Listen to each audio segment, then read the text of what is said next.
Municipal ఎన్నికలకు 100 కోట్లు ballot పత్రాల నుంచి బత్యాల చెల్లింపుల వరకు ఇప్పటికే సగం నిధుల విడుదలకు సిద్ధమైన సర్కార్.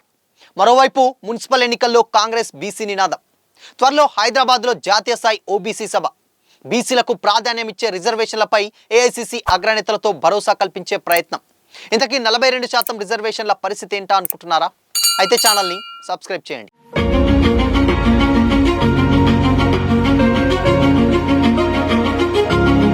నమస్తే, welcome to Disha TV. Municipal ఎన్నికల నిర్వహణకు దాదాపు 100 కోట్లు ఖర్చవుతాయని అధికారులు ప్రాథమికంగా అంచనా వేశారు. ఈ మేరకు రాష్ట్ర ప్రభుత్వానికి స్టేట్ ఎలక్షన్ కమిషన్ ప్రపోజల్స్ పంపినట్లు సమాచారం. బ్యాలెట్ పత్రాల ముద్రణ, బాక్సుల రవాణా, పోలింగ్ సిబ్బందికి శిక్షణ, పోలీసుల భత్యాలు, భోజన ఖర్చులు, ఇతర అవసరాలు కలుపుకొని ఈ మొత్తం ఖర్చవుతుందని కూడా లెక్కలేసినట్లు తెలుస్తుంది.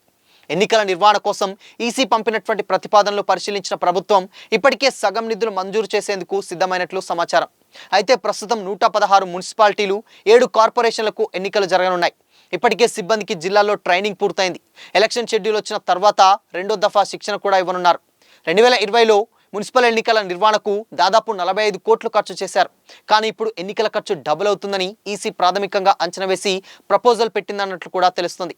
అయితే మున్సిపల్ శాఖ తాను కేటాయించినట్లు సమాచారం. అయితే ఆ నిధులు సరిపోకపోతే మరిన్ని నిధుల కోసం ప్రభుత్వానికి రిక్వెస్ట్ పెట్టాలని కూడా ఆ శాఖ భావిస్తున్నది. ఈ మధ్య జరిగినటువంటి పంచాయతీ ఎన్నికల సమయంలో భత్యాలు చెల్లించేటువంటి విషయంలో క్షేత్రస్థాయి అధికారులు డ్యూటీలు చేసినటువంటి టీచర్లను ఇబ్బంది పెట్టినట్లు కూడా విమర్శలు వచ్చాయి. కొన్ని చోట్ల భత్యాల్లో కోత విధించారని ఫిర్యాదులు కూడా సైతం వచ్చాయి. అయితే దీంతో మున్సిపల్ ఎన్నికల్లో భత్యాల చెల్లింపుల్లో పారదర్శకత పాటించేందుకు ఈసీ ఫోకస్ పెట్టాలని పోలింగ్ స్టాఫ్ కోరుతున్నారు. ఇదిలా ఉంటే మున్సిపల్ ఎన్నికల్లో కాంగ్రెస్ పార్టీ బీసీ నినాదాన్ని ప్రజల్లోకి బలంగా తీసుకెళ్లే యోచనలో ఉన్నట్లు పార్టీ వర్గాలు తెలిపాయి. 42% రిజర్వేషన్లకు కట్టుబడి ఉన్నామనే సంకేతాలను ఇచ్చేలా కార్యక్రమాలను చేపట్టేందుకు పార్టీ సిద్ధమవుతున్నది. ఇందులో భాగంగానే ఈ నెల చివరన లేదా వచ్చే నెల మొదటి వారంలో హైదరాబాద్లో జాతీయ స్థాయి ఓబీసీ మహాసభ నిర్వహించేలా కార్యాచరణ రూపొందిస్తుంది. సభకు అగ్రనేత రాహుల్ గాంధీ మినహా ఏఐసీసీ పెద్దలను ఆహ్వానించాలని రాష్ట్ర నేతలు భావిస్తున్నారు. వారితో బీసీ రిజర్వేషన్లపై పార్టీ పరంగా మరోసారి ప్రజలకు స్పష్టత ఇప్పించేటువంటి యోచనలో ఉన్నట్లుగా పార్టీ నేతలు చెప్తున్నారు.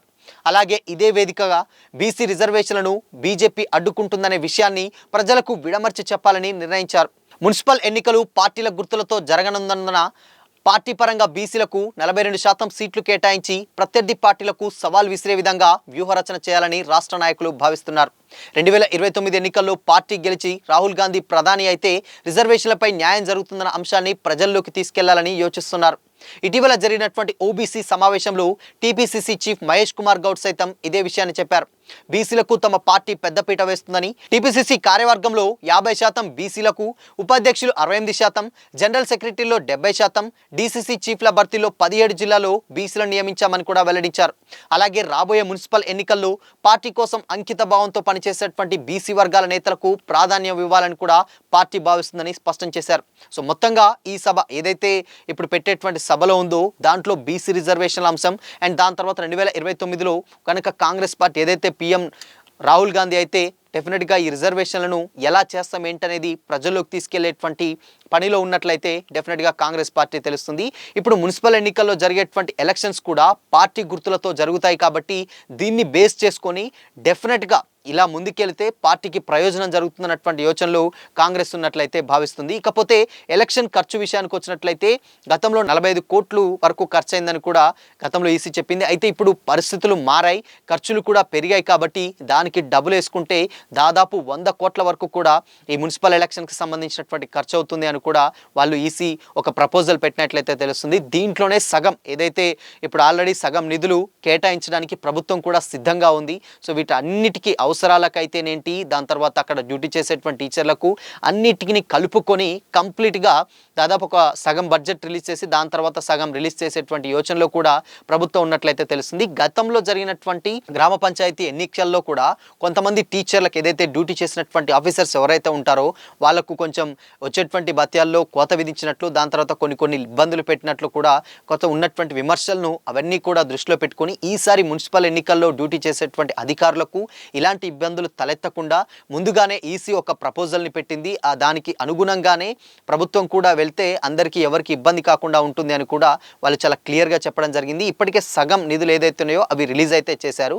సో ఇది మొత్తంగా అక్కడ ఎలక్షన్ కమిషన్ సంబంధించినటువంటి ఒక ప్రపోజల్. ఇక బీసీ నినాదాన్ని విషయానికి వచ్చినట్లయితే గతంలోనే కాంగ్రెస్ పార్టీ ముందుగానే చెప్పడం జరిగింది. ఎప్పటి నుంచో కూడా ఏంటి అంటే కాంగ్రెస్ పార్టీ డెఫినెట్గా 42% రిజర్వేషన్లు కల్పిస్తామని కూడా ఆల్రెడీ రిలీజ్ చేశారు. ఆ రిజర్వేషన్ని కోర్టులో సవాల్ చేస్తే ఇచ్చినటువంటి కౌంటర్లకి మళ్ళీ అలా ఎలా ఇస్తారని కూడా కోర్టు కొంచెం హెచ్చరించినట్లు కూడా తెలిసింది. దాని తర్వాత ఏదైతే 15th కమిషన్ ఫైనాన్స్ ఏదైతే ఉందో ఆ నిధులు వెనక్కి వెళ్ళిపోతాయి కాబట్టి ఇక తప్పనిసరి పరిస్థితులలో పార్టీ పరంగా అని చెప్పారు. కానీ అది అనుకున్న రేంజ్లో సక్సెస్ కాలేకపోయిందన్న మాట వాస్తవాన్ని కూడా అటు కాంగ్రెస్ వర్గాల్లో కూడా వినిపిస్తున్నటువంటి మాటలు. ఏదైతే మన జరిగినటువంటి గ్రామ పంచాయతీ ఎన్నికల్లో కూడా అలాంటి వచ్చేటువంటి ఫండ్స్ బ్యాక్ వెళ్ళిపోతాయి కాబట్టి ఆ ఎలక్షన్స్ కూడా పెట్టారు. లేదంటే ఈ ఎలక్షన్స్ ఇంకా లేట్ అయ్యేటువంటి ఛాన్సెస్ కూడా లేకపోలేదు. ఇకపోతే ఇక మున్సిపల్ ఎలక్షన్స్ తర్వాత జరిగేటువంటి ఎలక్షన్స్ ఎంపీటీసీ జెడ్పీటీసీ ఎలక్షన్స్ అనమాట.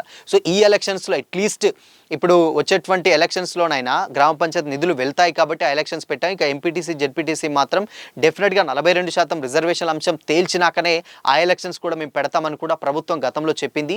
ఇక అందుకోసమనే మున్సిపల్ ఎన్నికలని కంప్లీట్ చేసి దాని తర్వాత ఎంపీటీసీకి వెళ్ళేటువంటి ఛాన్స్ కూడా లేకపోలేదు. కానీ ఇన్ కేస్ ఇది ఇలానే ఉంటే లేట్ అయితే అవి మళ్ళీ కొంచెం ప్రత్యర్థి వర్గాలు ప్రతిపక్షాలు ఏమంటున్నాయంటే జిల్లాలో ఇంకేదో చేస్తారు అంటున్నారు.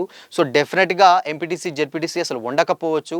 ఈ ప్రభుత్వం డెఫినెట్గా కొంచెం వైఫల్యం చూపించిందనే తెలుస్తుంది. ఎందుకంటే ఇప్పటి వరకు దాదాపు గ్రామాల్లో సర్పంచ్ల పదవీ కాలం ముగిసిన 2 సంవత్సరాల వరకు కూడా ఎలక్షన్స్ పెట్టలేదు. ఇక ఎంపీటీసీల పరిస్థితి కూడా అలానే ఉంది. ఎంపీటీసీ ఎలక్షన్స్ వచ్చేసరికి మరొక 6 నెలలు లేదంటే అది ఇంకా ఎక్కువగా ఉండి సంవత్సరానికి వెళ్ళేటువంటి ఛాన్స్ కూడా వెళ్ళిపోతుంది. ఇక అప్పుడు ఎలక్షన్స్ పెట్టి ఏం సుఖం. డెఫినెట్గా ఏదైతే ఇప్పుడు ప్రభుత్వం ఏర్పడిన తర్వాత దగ్గర సంవత్సరం 2 సంవత్సరాలకు సర్పంచ్ పెట్టి ఇక అసలుకి ప్రభుత్వము తీర ఎండుకొచ్చేటువంటి స్టేజ్లో ఎంపీటీసీ ఎన్నికలు పెడితే ఏంటి లాభం అన్న క్వశ్చన్స్ కూడా చాలా మంది వర్గాల్లో అయితే వినిపిస్తున్నటువంటి మాటలు ఇవి. సో దీన్ని బేస్ చేసుకొని రేపు ఫ్యూచర్లో మరి కాంగ్రెస్ ఎంపీటీసీ జెడ్పీటీసీ ఎన్నికల్లో ఎలాంటి వ్యూహాన్ని రచిస్తుంది, ఆ రిజర్వేషన్ల పట్ల కొంచెం ఏదన్నా ఛాన్స్ తీసుకుంటుందా, లేదంటే ఇన్ కేస్ ఇదే రిజర్వేషన్లు ఇది కూడా లేట్ అవుతుందని అలానే కంటిన్యూ అవుతుందా అనేది తెలియాలంటే డెఫినెట్గా ఇప్పుడు హైదరాబాద్లో పెట్టేటువంటి ఒక మహాసభలో అయితే అది ఒక క్లారిటీ వచ్చేటువంటి అంశం అయితే తెర మీదకి అయితే రావడం జరుగుతుందన్నమాట. సో ఇది మొత్తంగా అటు ఎలక్షన్ ఖర్చు అయినా కానీ ఇటు బీసీ నినాదంకి సంబంధించినటువంటి విషయాలు కానీ డెఫినెట్గా కూలంకషంగా చర్చించి ఒక ప్రాతిపదికన ముందుకెళ్తుంది కాంగ్రెస్ ప్రభుత్వం. సో చూడాలి దీన్ని మరి ఎలా తీసుకుంటారు ప్రజలు, దాని తర్వాత ఎంపీటీసీ జెడ్పీటీసీ ఎన్నికల్లో ఎలా ముందుకెళ్తారనేది తెలియాలంటే మాత్రం మరికొద్ది రోజులు అయితే డెఫినెట్గా వెయిట్ చేయాల్సిందే. ఈలోపు మున్సిపల్ ఎన్నికల రిజల్ట్స్ని బట్టి ఆ తర్వాత ఎంపీటీసీ జెడ్పీటీసీ ఎన్నికల్ని ఒక క్లారిటీ వచ్చేటువంటి అవకాశం అయితే లేకపోలేదు. సో మరి బీసీ రిజర్వేషన్ అంశంపై మీ ఒపీనియన్ ఏంటి కామెంట్ చేసి చెప్పండి. అలాగే ఇలాంటి మరిన్ని అప్డేట్స్ కోసం ఛానల్ని లైక్ చేయండి, షేర్ చేయండి, సబ్స్క్రైబ్ చేయండి.